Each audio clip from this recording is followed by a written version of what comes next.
Assalamualaikum warahmatullahi wabarakatuh. Erga salamtati walloonittiyaasa waan dubbachuu fedhu walloonitsa amma raajal qaba namuuna jagasa amma raajal qaba namuuna jagasa. Walloon tootarraa waa'eetti dubbatti keessaatiin jalqaba waa'ee sheekh keenyati keessaatiin jalqaba waa'ee sheekh keenyati.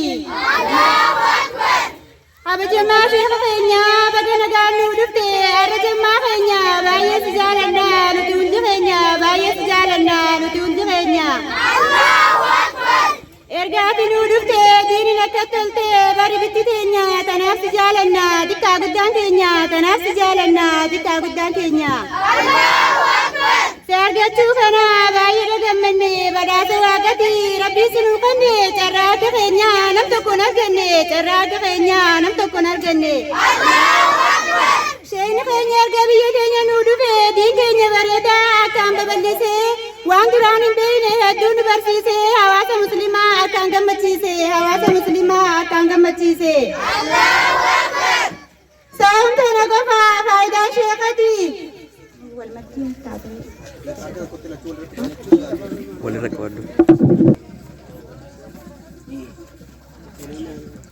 Saa'um tana qofa faayidaan sheekati.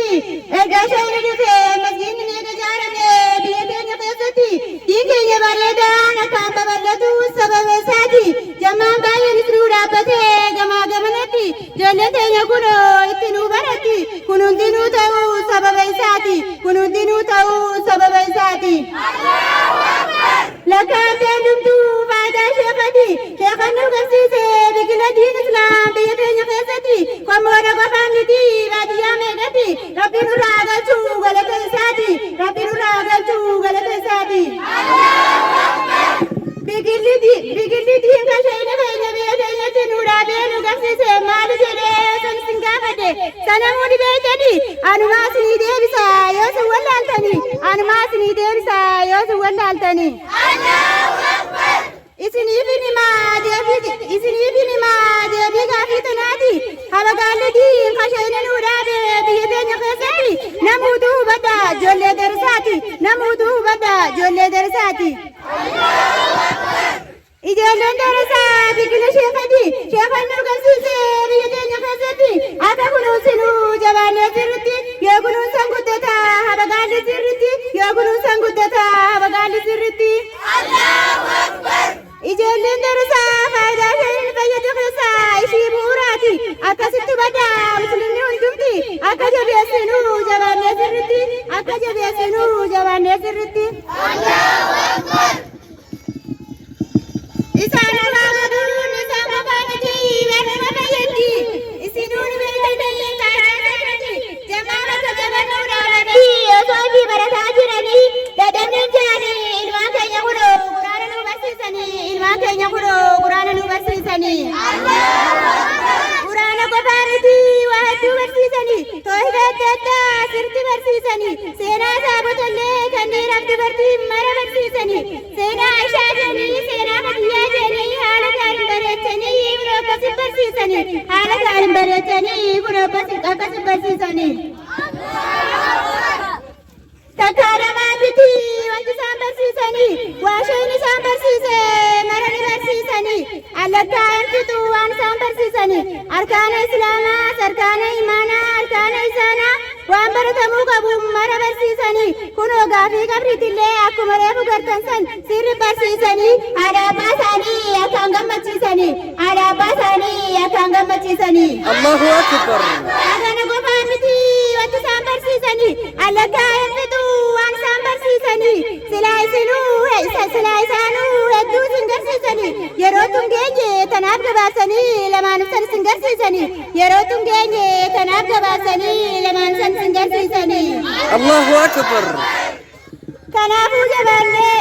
Kanaafuu jabaannee ilmaan keenya mara akka barsiifannu jammaa keenyas namuu akka bira dhaabbannu sheeka keenyaa fi darasaa keenyallee akka jabeeffannu biyya keenya tana diinni akka guddifannu biyya keenya tana diinni akka guddifannu. Allahu akbar. namni diin barate nama gammachiisa kan ifii barate namallee barsiisa wallaalaa waan beekne isaa waa barsiisa kan barateen beekne taa'ee mataa maraa nama gaddisiisa taa'ee mataa maraa nama gaddisiisa. Allahu akbar. Barnoonni diin islaam isa akiraati bu'uura jireenyaa jiruun namaati kan barateen beekaa mataan jireenyaati jabaannee haa barannu xiqqaa guddaan marti jabaannee haa barannu xiqqaa guddaan marti. Yaa Rabbi biyya keenya tana diinni nu guddisi gufuu diin islaamaa kararraa buqqisi xiqqaa fi guddallee namoonni barannaa nurratti laaffisi sheekha keenya kana zumrii nu dheeresi sheekha keenya kana zumrii nu dheeresi. Allahu akbar. Yaa ijoollee keenya kan barataa jirtanii waan isin barsiisanillee haalan qabattanii akkanumaan itti fufaa hedduu nama gammachiiftanii akkanumaan itti fufaa hedduu nama gammachiiftanii. Allahu akbar.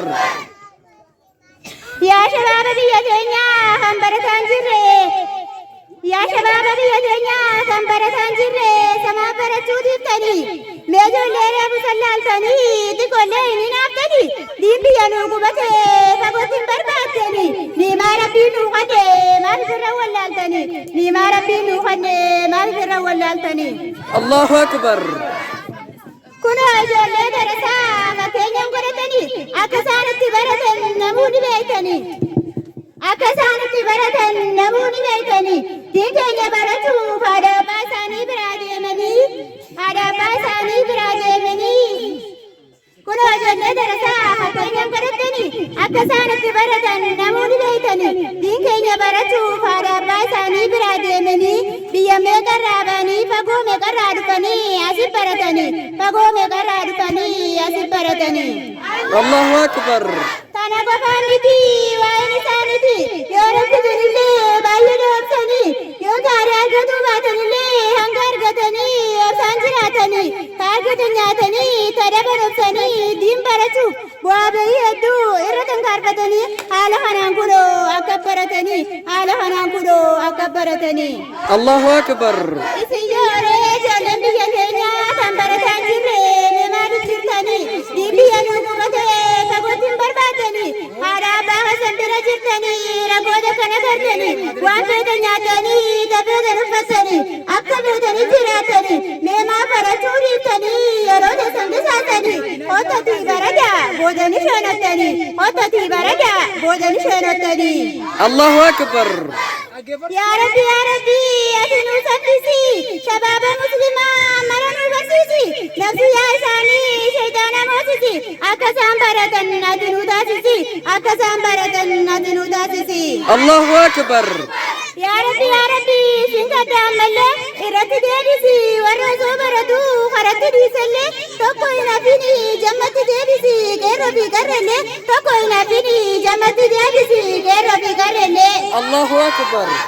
Ijoollee keenya hundaa yaa Rabbi barsiisi kan quraanni dhibee irraa nuu laaffisi kan quraanni dhibee saafisa taasisi warra bartee barsiisu isaan hunda taasisi ijoollee qofaan miti beenullee barsiisi barachuu jalqabne irraan nu jabeessi barachuu jalqabne irraan nu jabeessi. Allahu akbar. Bitti teenya tulte kunoo akka malee ibbireen teenyu tadabarte malee jabaannee barannaa godhannee hamilee jabaannee barannaa godhannee hamilee. Allahu akbar. Yaa hawwan muslimaa kottaa ni barannaa mana jammattillee quraana barannaa sheekha keenya birattillee waa hedduu barannaa jabaannee barannee biyya keenya tana diiniin guddifannaa jabaannee barannee biyya keenya tana diiniin guddifannaa. Allahu akbar.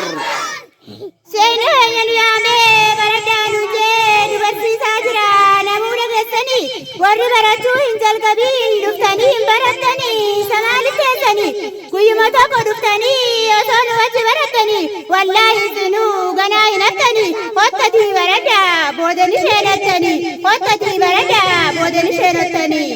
Allahu akbar. Jabaannee haa barannu itti wal kakaafnee ammaa waqa jalqabnee waa meeqa barannee waan duraan hin beekne waa hedduu barannee arganne carraa kana arganne akka biran ta'e sirritti abarannu muddii jabeeffanne sheekha gaarii qabna kana manifanne sheekha gaarii qabna kana manifanne Allahu akbar. sheekha keenya kana kottaa irraa biradha hawaasni muslimaa hangamaa gamanaati namuutuu gartanii amala isaati addaan naman gootu hunduu keessaati qalbii nama seenaa hadiisni isaati kottaa irraa baradha jirti muslimaati kottaa irraa baradha jirti muslimaati yaa rabbi sheekha keenya kana nu keessa tursiisi fayyaa bareedduudha warraa bilmaa wajjin umrii nu dheeressi waan inni barbaade maraan gammachiisi guyyaa akhirallee jannata argachiisi guyyaa akhirallee jannata argachiisi ijoolleen darasaa hundumti keessanii rabbiin isin haa ta'u akka isin feetanii bakka isin haa ga'u muraada keessanii baay'ee laffaatanii ijoollee keenya barsiisuu fi jannataan isin haa qabalu laffaatii teessanii jannataan isin haa qabalu laffaatii teessanii. Walaloo toofitee asittan dhaabbadha tanin dogoggoree dhiifama naa godha hundumtu keessanuu nagaan jiraadha. Assalaamu alaikum warahmatullahi wabarakatuh.